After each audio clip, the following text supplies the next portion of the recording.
పురాణాల్లో చీర లాగితే పంచాయతీ అయింది, కానీ ఇప్పుడు చీర కప్పు అంటే పంచాయతీ అవుతుంది. ఇప్పుడు అనసూయ భరద్వాజ్ గారు నేను కూడా ఒక హీరోయిన్ సో మీరు హీరోయిన్ అంటే నన్ను కూడా అన్నట్టే. సో మా ఇష్టం వచ్చినట్టు మేము వస్త్రధారణ చేస్తాం, మా గురించి చెప్పడానికి నువ్వెవరు అని అంటున్నారు. ఫస్ట్ ఆఫ్ ఆల్ ఆయన అన్నది హీరోయిన్ అను. అనసూయ ఏ సినిమాలో హీరోయిన్ చేసిందో నాకైతే తెలియదు. ఆయన అసలు హీరోయినే కాదు, ఒక ఆమె ఐటమ్ గర్ల్, జబర్దస్త్ ఆర్టిస్టు, ఒక స్త్రీ గెటప్ ఉన్న ఒక వ్యక్తిని సంజ అని అంటాడు. అప్పుడు ఇదే నాగబాబు, ఇదే అనసూయ నవ్వు. ప్యాన్ ఇండియా ఏ మూవీ అయినా ప్రీ రిలీజ్ అయితే సుమ ఉండొద్దు, అనసూయ కూడా ఉండాలి. మరి అనసూయ కంటే ఎక్కువ సుమ గారికి ఎందుకు వస్తున్నాయి? మహిళల కోసం నేను కొట్లాడుతున్నాను, మహిళలు వాళ్ళకి ఇష్టం వచ్చినట్టు బట్టలు వేసుకుంటారు అని చెప్పి శివాజీని అర్పణ చేయడం జరుగుతుంది. స్వేచ్ఛ అంటే ఎక్కడంటే విద్యలో రావాలి, ఉద్యోగంలో రావాలి.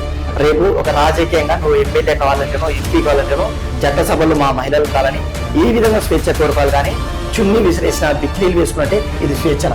ఈ సిగ్గులేని చిన్నవి ఈ పాట ఆడల గురించి వంగారం ఉంది, ఎందుకు ఈ పాట నేను పాడను అని అనలేదు.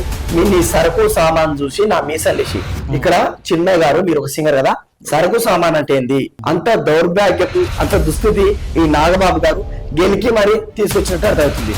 శివాజీ గారు మాట్లాడిన తరపున నేను సారి చెప్తున్నా, ఏం మాట్లాడిందే కనబడ్డ దానికల్లా కడుపు చేయాలి, లేకుంటే కనిపించే దానికి కన్ను కొట్టాలి అని బాలకృష్ణ మాట్లాడిన దానికంటే అడ్డగులుగా మాట్లాడినా